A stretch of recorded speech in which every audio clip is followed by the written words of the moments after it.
아시는 분이라는 제목으로 하나님 말씀을 나누도록 하겠습니다. 건강보험심사평가원이라는 단체가 있는데 지난해 2021년도에 우리나라 우울증 환자 수가 91만 명이라고 발표를 했습니다. 이 숫자는 코로나 이전보다 11만 명이 늘어난 수치인데 가장 많이 늘어난 연령층이 20대와 30대 청년 세대였습니다. 11만 명이 늘어났는데 그중에 9만 명이 20대, 30대 청년들이었어요. 그리고 기독교 윤리 실천 운동 소속으로 일하시는 상담사 한 분이 뭐라고 말했냐면 코로나 기간에 발병한 우울증의 원인이 모두 코로나 때문이라고 할 수는 없지만 코로나로 인해 장기간 관계나 소통, 외출이 끊기면서 우울증을 유발하는 계기가 될 수 있다. 상담센터를 찾는 청년들 대부분이 가정의 상처, 마음의 상처를 안고 있다. 건강한 자아를 형성하는 힘의 근원이 없다라고 말했습니다.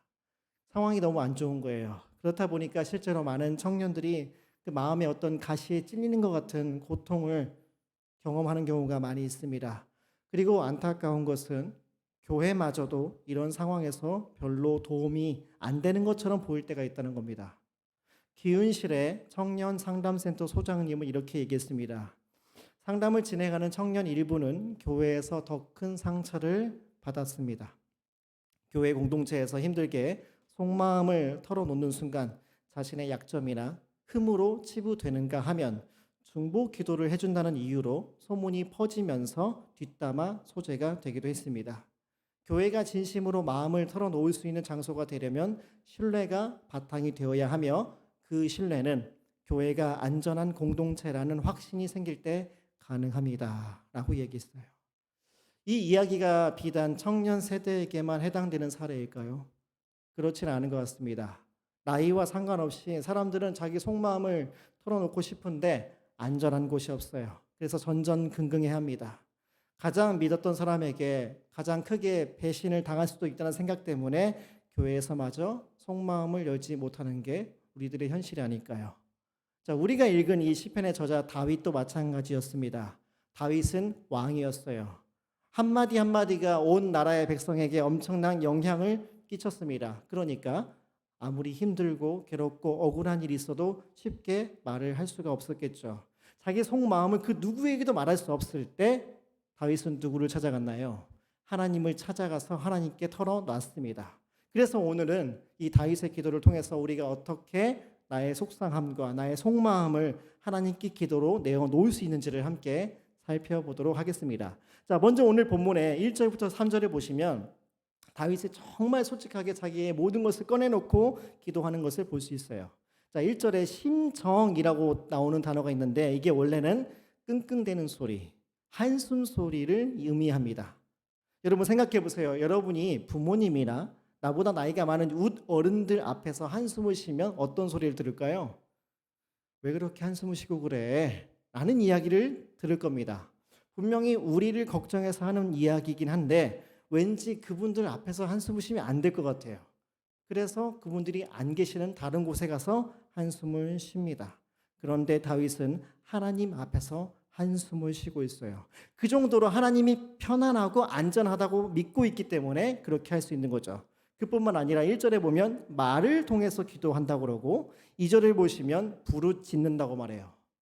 다윗은 다양한 방식으로 기도를 했습니다. 말로 표현을 하기도 하고 한숨을 쉬기도 하고 제발 나 좀 도와주세요 하고 부르짖으면서 기도를 하기도 했습니다. 자, 여러분들의 기도는 어떤가요? 어떤 분들은 기도를 할 때 어떤 갖추어진 문장을 만들어야 된다라는 생각에 그런 강박에 빠져 있는 분들도 계시는 것 같아요. 그런데 오늘 본문을 볼 때나 실제로 우리가 기도를 할 때 말조차 안 나올 때가 있거든요. 아이고 하나님 어떻게 하면 좋아요? 도와주세요. 주여 주여 이런 이야기만 우리가 하면서 기도할 수 있습니다. 우리가 기도할 때마다 뭐 언제 어디서 누가 무엇을 어떻게 왜 했는가 이런 육하 원칙에 따라서 논리정연하게 말을 하는 게 힘드니까 한숨이 나오는 거죠. 지금 다윗이 그렇게 기도를 하고 있습니다. 언어적 소통과 비언어적 소통을 다 사용해서 기도를 하고 있어요. 한마디로 다윗은 자신의 속사정, 속마음, 속내를 완전히 다 보여주고 솔직하게 고백하는 심정으로 기도를 하고 있습니다. 여기서 우리는 우리 자신의 모습을 돌아볼 필요가 있어요. 여러분은 정말로 하나님 앞에 나아갈 때 모든 것을 다 드러내놓고 기도를 하십니까? 아니면 기도조차도 잘 보여야 하는 행동으로 생각하지 않으시나요? 기도에 대한 책 중에 내 모습 이대로 기도합니다라는 책이 있는데 여기에 보면은 공감되는 문장이 나와요. 뭐라고 나오냐면 돌이켜 보면 기도가 하나님께 말하는 것보다 나에게 말하는 것처럼 느껴졌다. 기도하다가 깜빡 잠이 들면 깨어 있지 못하다는 생각에 죄책감을 느꼈다. 그러면 기도를 잘하지 못한 것에 용서를 구하고 나서 더 정신을 차려서 더 오래 기도하려고 애를 썼다. 졸지 않을 때는 내 마음이 이리저리로 방황을 했다. 그러면 다시 기도는 죄책감을 다루는 시간이 되었다. 나는 왜 이렇게 기도를 못할까? 이 질문이 나를 괴롭혔다. 여러분 공감되지 않으세요? 왜 그렇게 나는 기도하는 시간에 하나님께 집중을 못하는 걸까? 왜 그렇게 나의 생각을 머리머리 돌아다니는 걸까? 그리고 이런 기도의 모습을 하나님이 보시고 못마땅해 하진 않으실까라는 생각이 들지 않으십니까? 그런데 다윗의 기도를 보세요. 하나님께 잘 보이려고 칭찬받으려고 인정받으려고 기도하지 않죠. 그냥 있는 모습 그대로를 다 내어놓고 기도를 하고 있습니다. 그러면 어떻게 이렇게 기도할 수 있을까요? 한마디로 정리하면 다윗은 이렇게 생각했어요. 내 기도를 들으시는 하나님은 무조건 내 편이다.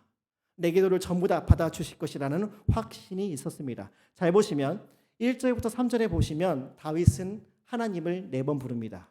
1절에서 3절에서 여호와여라고 부르죠. 여호와여.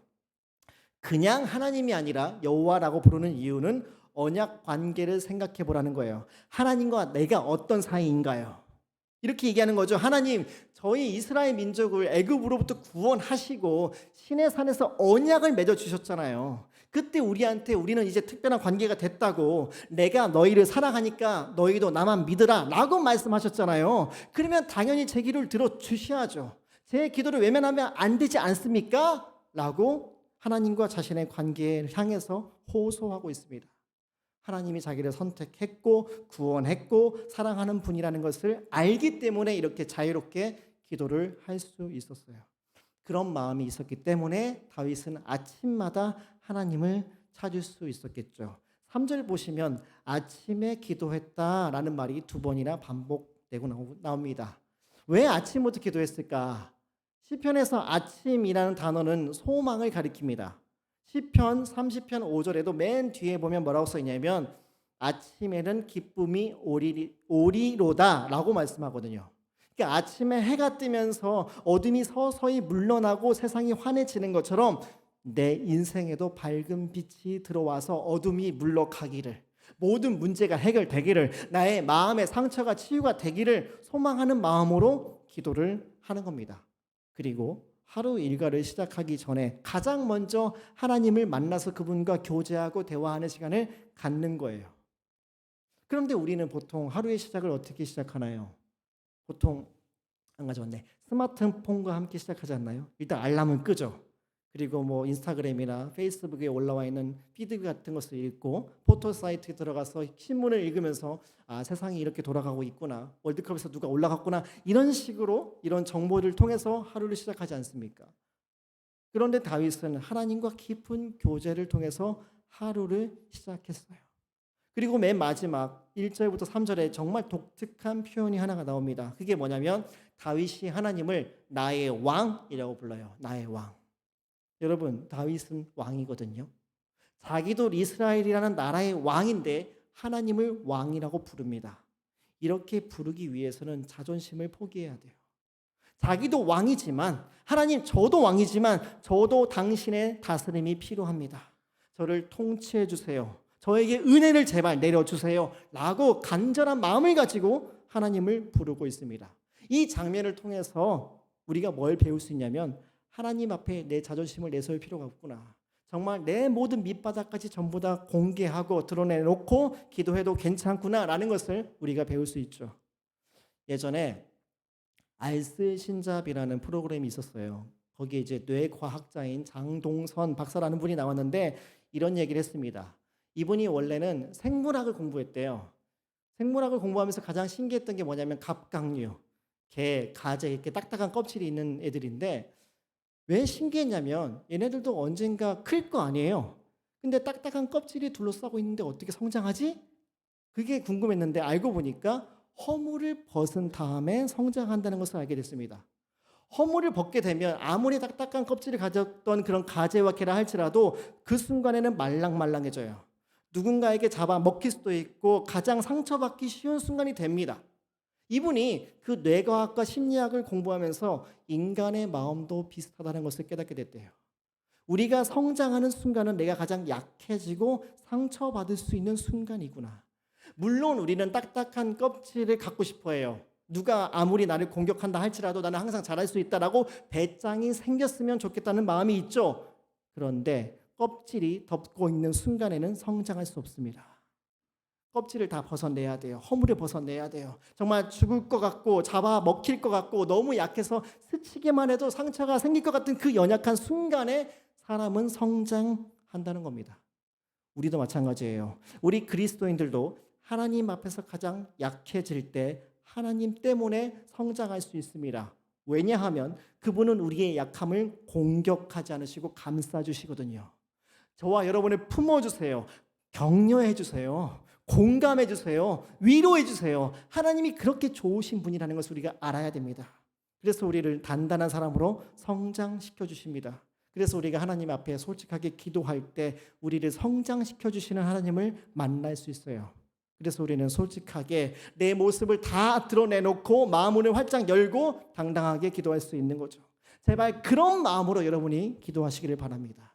그리고 두 번째로 4절부터 6절을 보시면 하나님께 심판을 맡기는 기도를 합니다.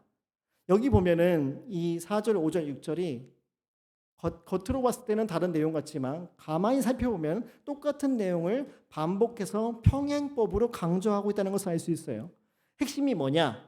하나님은 선하신 분이기 때문에 악한 사람들을 미워한다, 미워한다, 미워한다. 그냥 너무나 당연한 진리를 반복하는 것처럼 보이죠. 그런데 악한 사람들에 대해서 아주 신랄하고 구체적으로 비판을 합니다. 이걸 통해서 하나님께 정의롭게 심판해달라고 요구하는구나, 이걸 우리가 깨달을 수 있습니다. 한마디로 다윗은 악인들에게 핍박을 받고 있었어요. 거짓말로 공격을 당해서 억울한 상황에 처해 있는 겁니다. 그래서 하나님, 지금 나를 괴롭히는 저 악한 인간들 그냥 내버려 두지 마세요. 하나님, 함께 있지 마세요. 얼굴도 보여주지 마시고 싹 다 멸망시켜 주세요 라고 기도하고 있어요. 근데 여기서 한 가지 우리는 양심에 걸리는 질문이 생기는데 그게 뭐냐면 이 시를 노래하는 다윗이나 우리나 의인이 아닌데 이런 기도를 해도 되는가? 우리가 죄가 하나도 없는 완전 무결한 의인이 아닌데 하나님, 저 악한 인간들 심판해 주세요. 공의롭게 판단해 주세요 라고 기도를 해도 되는 걸까요? 그뿐 아니라 그냥 내가 개인적으로 억울한 일을 당했는데 그 한풀이를 하는데 하나님한테 대신 복수해달라고 기도해도 되는 걸까요? 너무 사소한 일에 너무 위대한 하나님까지 끌어당기는 게 아닌가라는 생각을 할 수 있습니다. 그런데 4절부터 6절에 나오는 기도는 개인의 원한을 풀기 위해서 하나님까지 끌어당기는 오지랖 넓은 기도가 아닙니다. 진짜 하나님이 정의의 하나님이시고 공의의 하나님이라는 것을 믿기 때문에 이 세상을 다스리시는 진정한 왕이라는 것을 믿기 때문에 제발 하나님 진짜로 다스려 주세요. 이 나라를 변화시켜 주세요 라고 기도를 하고 있어요. 그뿐 아니라 다윗이나 우리가 죄가 하나도 없기 때문에 이런 기도를 할 수 있는 게 아닙니다. 우리는 여전히 죄인이 맞아요. 그런데 우리를 구원하신 하나님이 우리를 깨끗한 의인으로 받아주셨기 때문에 이 기도를 할 수 있는 거거든요. 내가 정의롭기 때문에 정의를 외치는 게 아니에요. 나는 여전히 죄인이지만 우리를 용서하시고 사랑하시고 받아주시는 그 하나님께서 우리 기도를 들으신다고 약속하셨거든요. 우리가 그 약속을 확실히 붙잡을 때 우리가 이렇게 기도할 수 있죠. 그래서 우리는 악으로부터 우리를 지켜달라고 기도할 자격이 갖춰진 사람이라는 겁니다. 자, 그러면 그 악의 실체는 어떤 존재들인가? 9절에서 자세히 말씀을 하고 있습니다. 9절 보시면 그들의 입에 신실함이 없고 그들의 심중이 심히 악하며 그들의 목구멍은 열리 무덤 같고 그들의 혀로는 아첨 하나이다. 자, 악인의 특징이 네 가지가 나와요. 첫 번째, 그들의 입에는 믿을 만한 게 없습니다. 두 번째, 그들의 마음은 파멸시키려는 마음밖에 없어요. 세 번째, 그들의 말로 다른 사람의 인생을 망가뜨립니다. 네 번째, 그들의 혀로 속임수를 써요. 그러니까 지금 악인들은 무슨 행동을 하고 있냐면 하나님을 믿는 사람들, 하나님의 백성들을 향해서 입으로 모함하고 공격하고 파멸시키려고 한다는 거예요. 우리가 그런 공격을 받는다면 우리만의 힘으로 이겨낼 수가 없죠. 그래서 기도가 필요합니다. 여러분, 우리가 세상을 거스르고 살아가는 하나님의 백성으로 살고 있기 때문에 당하는 고난과 역경과 억울함이 있나요? 단순히 우리가 예수님을 믿는다는 그 이유 하나 때문에 우리가 세상 사람들 앞에서 당당하게 크리스찬이라고 이야기하기가 너무 두렵죠. 혹시나 욕먹을까 봐, 이상하게 볼까 봐, 나도 여전히 꽉 막힌 종교인 취급 당할까 봐 걱정이 되지 않습니까? 저도 그래요. 우리 청년들이 밖에서 목사님 하고 달려오면 창피해요. 눈치도 없이 왜 이렇게 크게 불러? 그런 생각이 저도 들거든요. 세상 사람들이 나를 어떻게 쳐다보는가? 그런 두려운 마음이 있습니다. 이런 세상에서 우리가 어떻게 크리스찬이라는 정체성을 지키며 살 수가 있겠어요? 우리가 뭔가 윤리적으로 타락하고 어떤 죄를 저질러야만 세상에서 손가락질 당하는 게 아니에요. 하나님을 믿는다는 그 이유 하나만으로 우리는 공격의 대상이 됩니다. 억울한 일을 당하고 손해보는 일이 있고 답답한 일을 당하면 살 수밖에 없습니다. 왜요? 아직 이 세상은 하나님 나라가 완성되지 않았기 때문에 그렇거든요. 우리 안에 육신의 정욕과 세상의 풍조와 공중의 권세 잡은 악한 영들이 영향력을 행사하고 있어요. 지금도 마귀 사탄은 우는 사자와 같이 삼킬 자를 두루 찾는다라고 말씀하거든요. 우리가 영적으로 얼마나 위험한 전쟁터 한가운데 살고 있는지를 안다면 우리가 기도를 안 할 수가 없겠죠. 그래서 긴장하고 깨어서 하나님만 붙들고 기도해야 된다는 것을 알게 됩니다. 근데 이게 참 어려워요. 우리가 기도할 때 인간이기 때문에 살면서 필요한 것들을 더 많이 구하는 것 같아요. 식주, 그리고 나의 삶의 안정을 위해서, 우리의 가족과 건강을 위해서 기도하는 게 저의 모습인 것 같아요. 하나님 나라를 위해서 기도하는 것은 뒷전으로 밀려날 때가 너무나 많습니다. 왜냐하면 본능적인 나의 관심사가 먹고 사는 문제거든요. 그렇지 않나요? 그런데 진짜 하나님의 백성답게 사는 사람들은 관심사가 다릅니다.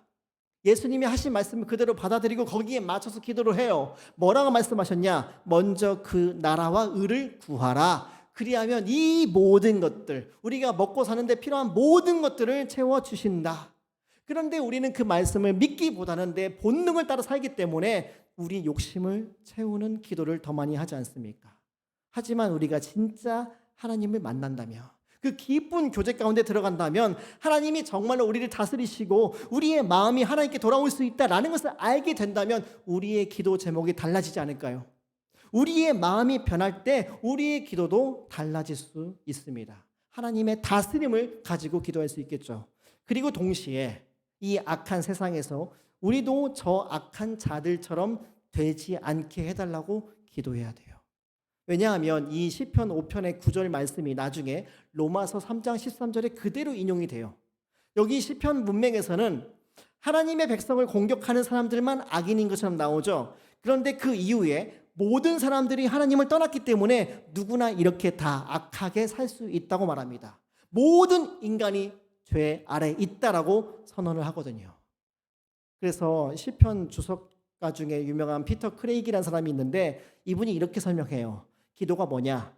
기도란 악한 사람들로부터 보호받기 위한 것일 뿐만 아니라 우리도 그들처럼 되지 않게 보호해달라고 하는 것이다 라고 합니다.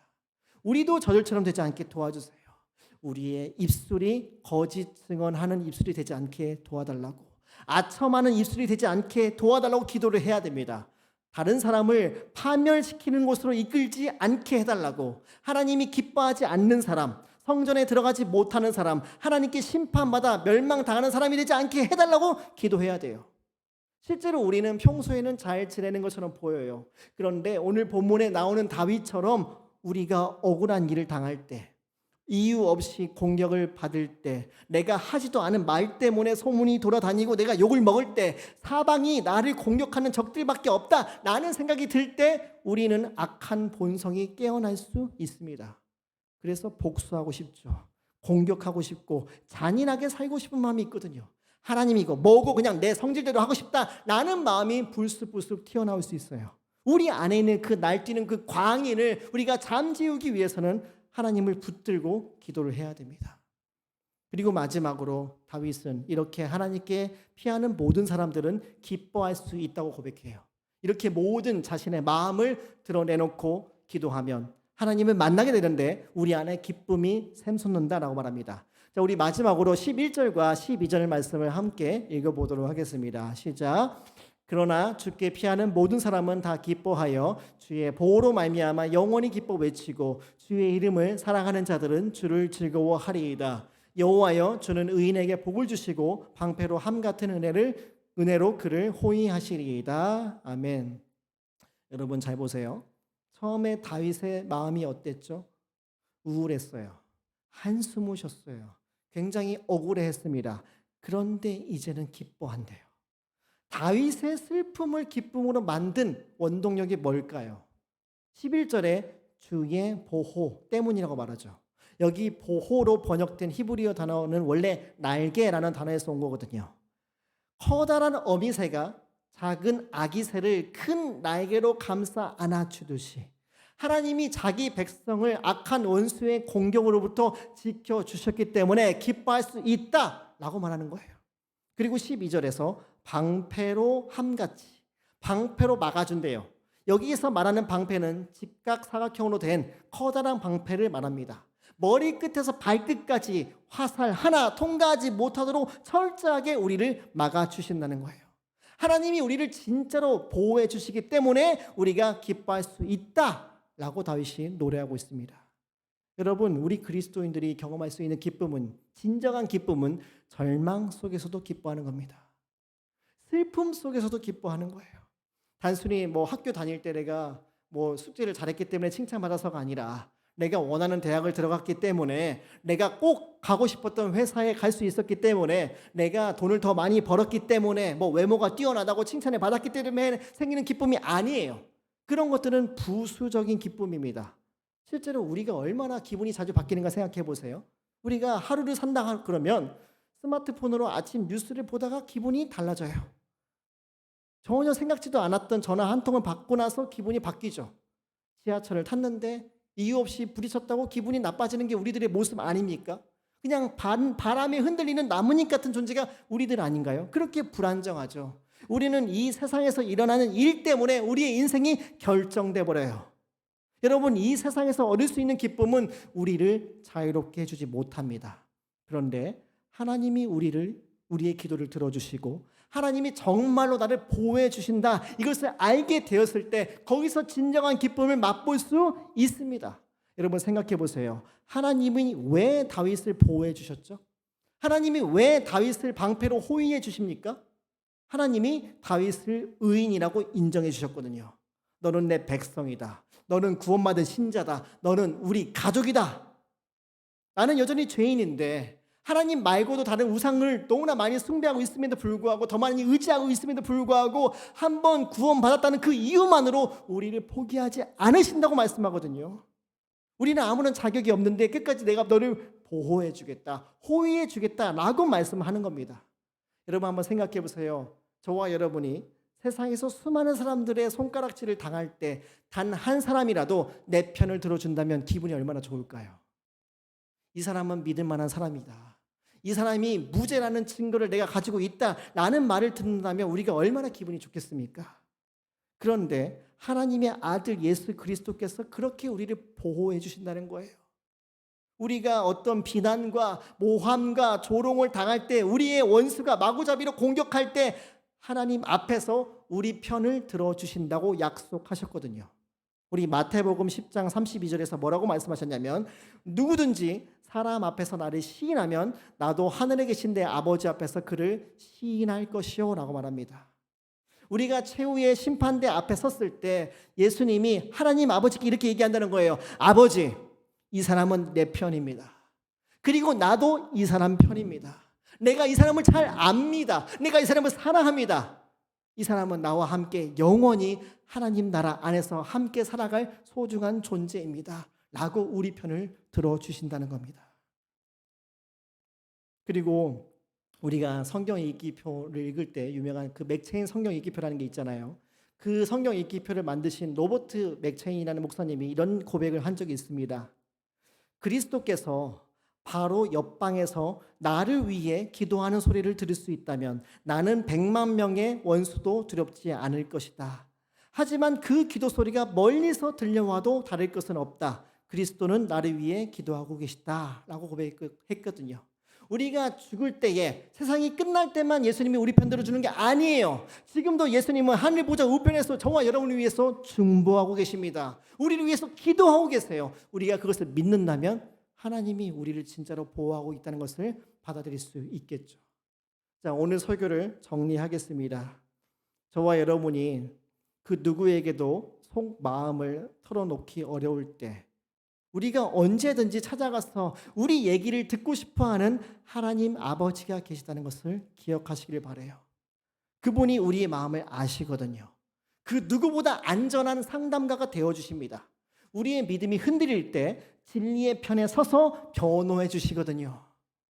뿐만 아니라 이 땅의 여러 가지 악한 일들, 악한 사람들, 그들을 심판해 달라고, 다스려 달라고 우리가 담대한 마음을 가지고 기도할 수 있습니다. 그리고 마지막으로 이 기도를 통해서 하나님을 만나게 될 때, 하나님의 얼굴을 우리가 바라보게 될 때 그 은혜를 경험했기 때문에 진정한 기쁨을 맛볼 수 있습니다. 그래서 이 시간 함께 그 하나님의 얼굴을 구하면서 기도의 자리로 함께 나아가도록 하겠습니다. 시간 함께 찬양하고 기도하도록 하겠습니다. 주님과 같이 내 마음 만지는 분이 없네. 찬양의 고백을 하시고 기도의 자리로 나아가도록 하겠습니다.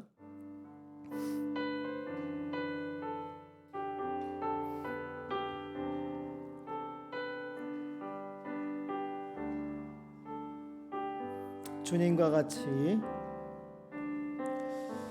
주님과 같이 내 마음 만지는 분은 없네.